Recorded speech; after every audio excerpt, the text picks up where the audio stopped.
آپ کا بیٹا آپ کی آنکھ سے اوجھل ہو سکتا ہے الوی صاحب، مگر میرے درندے کی آنکھ سے نہیں۔ میں پورے وثوق سے کہہ سکتا ہوں بھلے سے آپ کو آپ کا بیٹا نہیں ملے گا، مگر میرا درندہ جانتا ہوگا کہ وہ کہاں ہے۔ آپ میرے درندے سے ہی جا کر پوچھ لیں۔ شاذل معراج کے سوال پر ابراہیم صاحب غصے سے بولے اور سوال کیا تو ان کے منہ سے شاذل معراج کا نام سنتے سب لوگ حیرانگی سے انہیں دیکھنے لگے، جبکہ ان کی بات سنتے شاذل معراج ہلکی مسکراہٹ سے بولا تو ابراہیم صاحب کو کچھ حوصلہ ہوا۔ کون ہے تمہارا درندہ اور کہاں پر ہے؟ 4 season Bosphorus hotel, room number 211۔ ابراہیم صاحب کے سوال پر شاذل معراج مسکراتا بولا اور بغیر ان کا جواب سنے کال کاٹ گیا، جبکہ اس کے جواب پر ابراہیم صاحب پریشان ہوتے اپنے موبائل کو دیکھنے لگے۔ کیا ہوا الوی صاحب، کیا کہا شاذل نے؟ میں نے شاذل معراج سے جو درندہ زویان کے لیے خریدا تھا وہ جانتا ہے کہ زویان کہاں ہے۔ شاذل معراج کا کہنا ہے مجھے اس درندے سے پوچھنا چاہیے، مگر کیا الوی صاحب، کہاں ہے وہ درندہ؟ اور یہ تو اچھی بات ہے، ہمیں ہمارا بچہ مل جائے گا، اس میں پریشان ہونے والی کیا بات ہے؟ عائشہ بیگم نے روتے ہوئے سوال کیا تو ابراہیم صاحب نے پریشانی سے جواب دیا۔ اس سے پہلے کہ وہ اپنی بات مکمل کرتے عائشہ بیگم ان کی بات کاٹتی بولی اور پھر پریشانی سے سوال کیا تو ابراہیم صاحب نے گہرا سانس بھرتے انہیں دیکھا۔ شاذل معراج کا درندہ اسی ہوٹل میں موجود ہے، روم نمبر 211 میں۔ تو بابا اس میں پریشان ہونے کی کیا بات ہے؟ ہمیں فوراً اس کے پاس جانا چاہیے تاکہ وہ ہمیں زویان کا بتا سکے۔ پریشان ہونے کی بات ہی تو ہے عثمان، روم نمبر 211 میں شاذل معراج کا درندہ کیسے ہو سکتا ہے؟ مجھے سمجھ نہیں آ رہا۔ ابراہیم صاحب کے بولنے پر عثمان پریشانی سے بولا تو ابراہیم صاحب نے اسے دیکھتے جواب دیا، جس پر عثمان کے ماتھے پر بل پڑے۔ بابا کیا مطلب ہے آپ کا؟ صاف صاف بولیں۔ روم نمبر 211 میں زویان کی دوست حیام ہے۔ میں چاہتا تھا کہ زویان کے سر پر سے یہ 2 دن کی عاشقی کا بھوت اتر جائے، اس لیے میں نے اس لڑکی کو اپنے پاس قید کر لیا تھا۔ میں نہیں جانتا تھا زویان اس لڑکی کی خاطر اس حد تک چلا جائے گا کہ باپ کی عزت کی بھی پرواہ نہیں کرے گا۔ اب اگر روم نمبر 211 میں وہ لڑکی ہے جو میری قیدی ہے تو شاذل معراج کا درندہ وہاں کیسے ہو سکتا ہے؟ جہاں تک ہم حیام کو جانتے ہیں وہ ہماری طرح ہی ایک ایلیٹ کلاس فیملی سے بلونگ کرتی ہے۔ ہو سکتا ہے جیسے آپ نے زویان کے لیے درندہ ہائر کیا، حیام کے لیے بھی اس کی فیملی نے ایک درندہ ہائر کیا ہو۔ ہمیں حیام کے پاس جانا چاہیے، سچ تو اب روم نمبر 211 میں جا کر ہی پتہ چلے گا۔ عثمان کی بات سنتے ابراہیم الوی پریشانی سے بولے تو سب نے آنکھیں پھاڑتے انہیں دیکھا۔ وہ واقعی میں ایک پولیٹیشین نکلے تھے، اپنی زبان اور عزت کی خاطر انہوں نے ایک لڑکی کو اغوا کر لیا تھا، یہ سوچے بغیر کہ جب وہ اس لڑکی کو رہائی بخشیں گے تو اس لڑکی پر کیسے کیسے الزام لگیں گے۔ ابراہیم صاحب کے منہ سے اپنی دوست کا سنتے سالار فوراً بولا اور بالکل غلط بولا۔ ابھی ان 6 دوستوں میں سے کوئی بھی حیام ازمیر ملک کو جانتا نہیں تھا، جبکہ اس کی بات سنتے سب نے ہاں میں سر ہلایا۔ شیرازی خاندان تو کچھ بولنے کے قابل ہی نہ تھا۔ شاذل معراج ان کی زندگیوں کا وہ گندا زخم تھا جو بار بار پھٹتا اور رستا تھا، چاہے وہ جتنا مرضی اس زخم پر مرہم رکھ لیں۔ سالار کی بات پر ابراہیم صاحب باہر کی جانب بڑھے تو سب لوگ ان کے پیچھے پیچھے روم نمبر 211 کے باہر آئے۔ اس کمرے کی چابی ابراہیم الوی کے پاس تھی۔ وہ ایک گہرا سانس بھرتے فوراً سے اس کمرے کا دروازہ کھولتے اندر آئے تو سب لوگ ان کے پیچھے کمرے میں داخل ہوئے، مگر سامنے کمرہ خالی دیکھتے سب نے پریشانی سے ایک دوسرے کو دیکھا، جبکہ ابراہیم صاحب فوراً سے آگے بڑھے اور انہوں نے کمرے میں بنے بک شیلف میں سے ایک بک باہر کو کھینچی تو کمرے میں لگا دیوار گیر آئینہ اپنے آپ کھسک کر ایک سائڈ پر ہوا۔ اس آئینے کو دیکھتے سب نے پریشانی سے ایک دوسرے کو دیکھا، جبکہ سید ابراہیم الوی فوراً سے اس آئینے کے پیچھے بنے کمرے میں داخل ہوئے تو سب لوگ فوراً اس کمرے میں آئے۔ جیسے ہی سب اس کمرے میں داخل ہوئے تو انہیں سامنے ہی بیڈ پر حیام سیدھی لیٹی چھت کو گھورتی نظر آئی۔ بیٹے کے نکاح کی بہت بہت مبارک ہو الوی صاحب۔ زویان کہاں ہے؟ مجھے کیا پتا زویان کہاں ہے، میں تو 3 دن سے یہاں قید ہوں۔ زویان تو آپ کے پاس تھا، آپ اپنی ذات والی لڑکی سے اس کا نکاح کروا رہے تھے نا، کیا ہوا نہیں نکاح؟ حیام چھت کو گھورتی بولی تو اس کے بولنے کا انداز بدلتے دیکھ کر سب نے حیرانگی سے اسے دیکھا۔ وہ انکل سے سیدھا الوی صاحب پر آ گئی تھی، جبکہ وہ جو 3 دن سے ان کی منتیں کر رہی تھی کہ اسے آزادی دی جائے، اسے یوں بے حس بیڈ پر پڑے چھت کو گھورتے بولتے دیکھ کر ابراہیم صاحب پریشانی سے سوال کر گئے، جس پر حیام ہلکا سا مسکراتی انہیں اپنی ذات کی بہو کا تانا دے گئی، ٹھیک ویسے جیسے وہ پچھلے 3 دنوں سے اسے غیر ذات ہونے کا تانا دے رہے تھے۔ زویان صبح سے غائب ہے، یہی ہوتا ہے الوی صاحب جب آپ اپنے جوان بچے پر اپنی مرضی تھوپیں۔ کیا ہوا، ہاتھ سے نکل گیا بیٹا؟ ابراہیم صاحب ابھی بولے ہی تھے کہ حیام ان کی بات کاٹتی ہنستی ہوئی بولی تو ابراہیم صاحب نے گھور کر اسے دیکھا۔ شاذل معراج نے مجھ سے کہا اس کا درندہ یہاں اس کمرے میں موجود ہے، کیا تمہارے سوا یہاں کوئی اور بھی ہے؟ آپ کو نظر آ رہا ہے یہاں کوئی اور؟ نہیں نا، تو بس پھر بات ختم، ڈھونڈ لیں اگر آپ کو ملتا ہے شاذل معراج کا درندہ۔ شاذل معراج اپنے درندوں کے بارے میں کبھی غلط نہیں کہتا، اگر اس نے کہا ہے اس کا درندہ یہاں ہے تو وہ یہاں ہے، مگر کہاں؟ ابراہیم صاحب کا سوال پر حیام اٹھ کر بیٹھتی بولی تو ابراہیم صاحب فوراً بولے، جبکہ عثمان اور جازب نے آگے بڑھتے سارا کمرہ چھانا مگر انہیں یہاں حیام کے سوا کسی کا سراغ نہ ملا۔ جبکہ حیام مسکراتی اٹھ کھڑی ہوئی اور پھر اس نے ایک زوردار انگڑائی لی تو سب نے آنکھیں پھاڑتے اسے دیکھا، جو بنا کسی کا لحاظ کیے انگڑائی لیتی باہر کی جانب بڑھی تھی۔ حیام کو باہر جاتا دیکھ کر ابراہیم صاحب نے غصے سے اس کا بازو دبوچا۔ تم 2 کوڑی کی لڑکی سمجھتی کیا ہو خود کو؟ اینجل سمجھتی ہوں میں خود کو۔ ابراہیم صاحب کے غصے سے چلا کر سوال کرنے پر حیام اپنا بازو غصے سے چھڑاتی بولی تو ابراہیم صاحب نے اسے حیرانگی سے دیکھا۔ اس سے پہلے وہ کچھ بولتے ہی نہیں کسی کے چلانے کی آواز آئی تو سب حیام کے پیچھے باہر آئے۔ اپنے سامنے 2 ہٹے کٹے آدمیوں کو کھڑے دیکھ کر سب نے ایک دوسرے کو حیرانگی سے دیکھا۔ آنکھیں تو سب کی تب پھٹیں جب ایک تیسرا آدمی کمرے میں زویان کو کندھے پر کسی بوری کی طرح لادے داخل ہوا، جبکہ زویان مسلسل چیختا چلاتا خود کو چھڑا رہا تھا۔ 6 فٹ کے لمبے چوڑے زویان کو ایک آدمی کے کندھے پر لدے دیکھ کر سب کا منہ کھلا، جبکہ حیام کے 2 انگلیاں اٹھا کر اشارہ کرنے پر وہ آدمی فوراً سے زویان کو زمین پر اتار گیا۔ اس آدمی کے اتارنے پر زویان نے غصے سے ایک لات اس آدمی کے پیٹ میں ماری، جبکہ وہ آدمی اپنی جگہ سے ٹس سے مس نہ ہوا، جبکہ زویان ایک لات پر رکا نہیں بلکہ وہ مسلسل مکے اور لاتیں مارتا اس آدمی پر غصہ اتارنے لگا۔ زویان، حیا تم ٹھیک ہو؟ کہاں غائب تھی تم؟ میں نے تمہیں کتنا ڈھونڈا، اور جب میں تمہیں نہ ملی تو تم اپنے نکاح سے بھاگ گئے۔ حیام کی آواز سنتے زویان فوراً پلٹا اور پھر سب کو اگنور کرتا حیام کو دونوں بازوؤں سے تھاپتا بولا تو حیام نے غصے سے سوال کیا، جبکہ اس کے دوبارہ سے ہاتھ اٹھا کر اشارہ کرنے پر وہ تینوں آدمی سر جھکا کر مؤدب سے وہاں سے چلے گئے۔ میں تم سے محبت کرتا ہوں، تمہارے بغیر کسی کے بارے میں سوچ بھی نہیں سکتا۔ میں تم سے نکاح کرنا چاہتا ہوں، میرا اور تمہارا نکاح نہیں ہو سکتا۔ او پلیز حیام، یہ ذات شات کی باتوں پر میں یقین نہیں کرتا۔ زویان کی بات سنتے حیام فوراً بولی تو زویان ہلکے غصے سے بولتا حیام کی کمر میں ہاتھ ڈالتے اسے اپنے سینے سے لگا گیا۔ تم صرف میری ہو حیا، میں نہیں رہ سکتا تمہارے بغیر، بس بات ختم۔ زویان ہلکے غصے سے بولا تو عائشہ بیگم آگے بڑھتی فوراً بولی، جس پر زویان اپنی ماں کی طرف متوجہ ہوا تو حیام فوراً سے اس سے دور ہوتی اپنے سنہرے بال ہاتھ سے ٹھیک کرنے لگی۔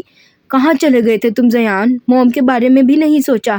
تو آپ نے کون سا میرے بارے میں سوچا تھا؟ اگر میں نہ بھاگتا تو آپ میری شادی اپنی اس چہیتی سے کروا دیتی۔ زبان سنبھال کر بات کرو، ماں ہے وہ تمہاری۔ تم جانتے بھی نہیں ہو سید زویان علوی کہ یہ عورت جو تمہاری ماں ہے اس نے کتنی تکلیفیں برداشت کی ہیں تمہیں اس دنیا میں لانے کے لیے۔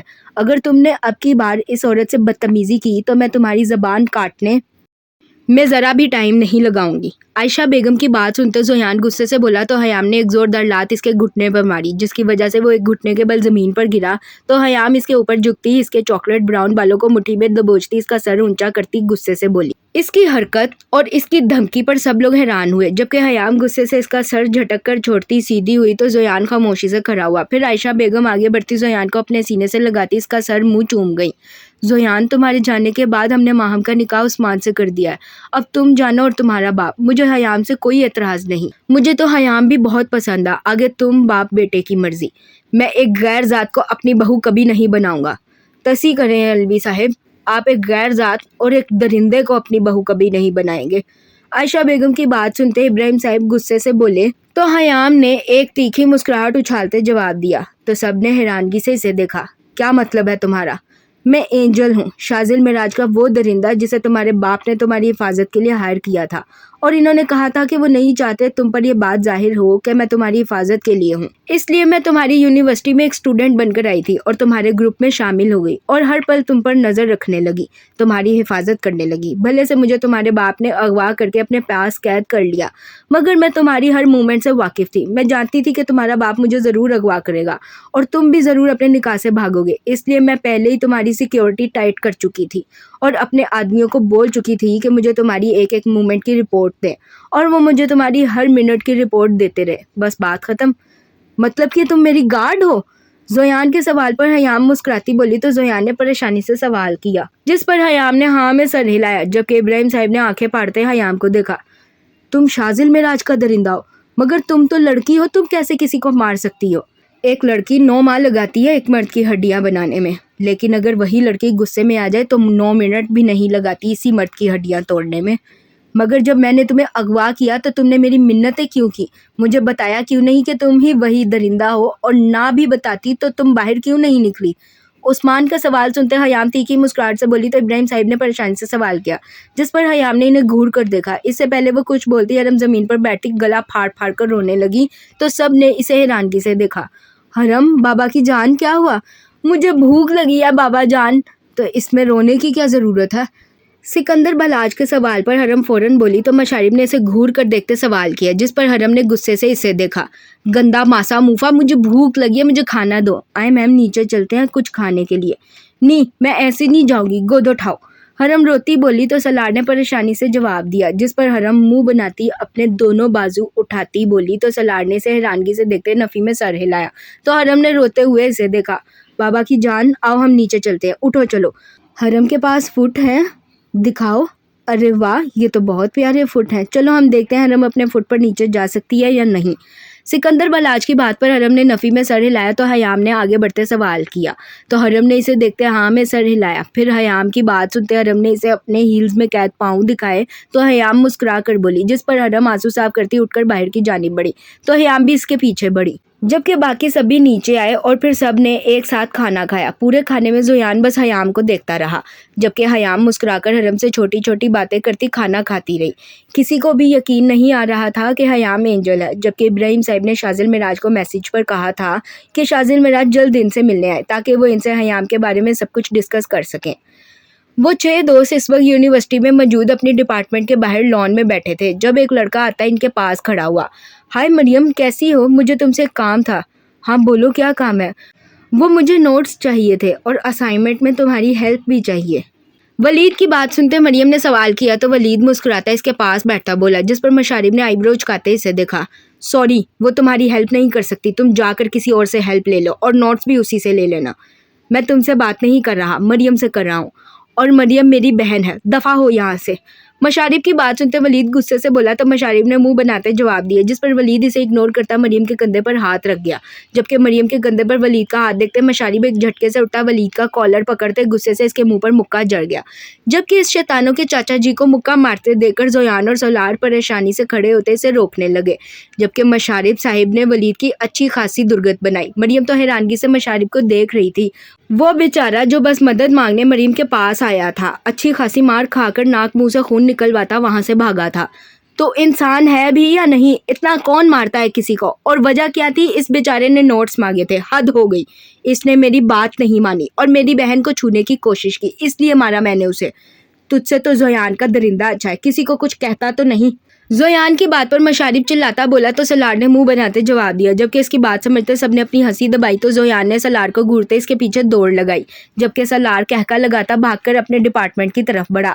ہم کیفے جا رہے ہیں، وہیں آ جانا۔ مسٹر مشارب کمال، آپ کو پروفیسر عمر نے اپنے کیبن میں بلایا ہے، مگر میرے دادا جی کو مرے ہوئے 40 سال ہو گئے ہیں، پھر وہ کیسے مجھے اپنے کیبن میں بلا سکتے ہیں؟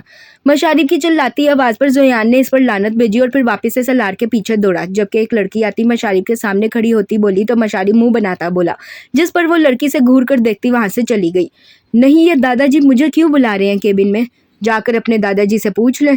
ہاں، اگر دادا جی نے کچھ الٹا کہا نا مجھے تو میں آج انہیں پکا اوپر پہنچا کر آؤں گا۔ اندھے شرازی، یہ میرا بستہ پکڑ اور بریانی کا آرڈر دے دے۔ مشارب کے سوال پر امیس منہ بناتا بولا تو مشارب ہنستے ہوئے بولا اور پھر اپنا بیگ امیس کے اوپر پھینکتا وہاں سے چلا گیا، جبکہ امیس، انزلہ اور مریم نفی میں سر ہلاتے کیفے کی طرف بڑھے۔ آج حیام یونی نہیں آئی؟ تمہیں آج حیام کی بڑی یاد آ رہی ہے؟ خیریت؟ نہیں، میں بس ویسے ہی پوچھ رہا تھا۔ امیس کے سوال پر انزلہ اپنا چشمہ ٹھیک کرتی بولی تو امیس نے فوراً جواب دیا، جبکہ اس کے چہرے کی اداسی دیکھتے مریم اور انزلہ نے ایک دوسرے کو دیکھا۔ تقریباً 10 منٹ بعد سلار اور زویان ان کے پاس کیفے میں آئے تو مشارب منہ بنا کر آتا ٹیبل پر بیٹھا۔ کیا ہوا؟ وہ دادا جی کمال صاحب سے ملنا چاہتا ہے، مگر کیوں؟ امیس کے سوال پر مشارب فوراً بولا تو سلار نے منہ بناتے سوال کیا، جس پر مشارب نے غصے سے ٹیبل پر اپنے دونوں ہاتھ مارے۔ وہ کتا ولید ملے مجھے، اس کی جان لے لوں گا میں، اس نے میرے خلاف کمپلین کی ہے اور دادا جی نے کمال صاحب کی طلبی کی ہے، تو اب تو کیا کرے گا؟ ہائے حیام، کیسی ہو؟ میں کب سے تمہیں ڈھونڈ رہی تھی اور تم اب یونیورسٹی آ رہی ہو۔ مشارب کی بات پر زویان نے فوراً سوال کیا تو مشارب نے گہرا سانس بھرتے اسے دیکھا۔ اس سے پہلے کہ مشارب کوئی جواب دیتا کسی لڑکی کے منہ سے حیام کا نام سنتے وہ سب اس طرف متوجہ ہوئے جہاں پر حیام بلیک جینز پر ریڈ سٹائلش ٹاپ پہنے، سنہرے بالوں کو کھلا چھوڑے، ایک کندھے پر بیگ ڈالے، اپنی برانڈڈ جیکٹ کی جیبوں میں ہاتھ ڈالے کھڑی مسکرا رہی تھی۔ ہاں، میں ابھی یونی آئی ہوں، دراصل میرا آج پارلر کا اپائنٹمنٹ تھا، ہم لڑکیوں کو جانا پڑتا ہے بالکل ایسے ہی ہے۔ خیر، میرے پاس تمہارے لیے گڈ نیوز ہے، گیس کرو کہ وہ گڈ نیوز کیا ہے؟ تمہاری شادی ہو رہی ہے؟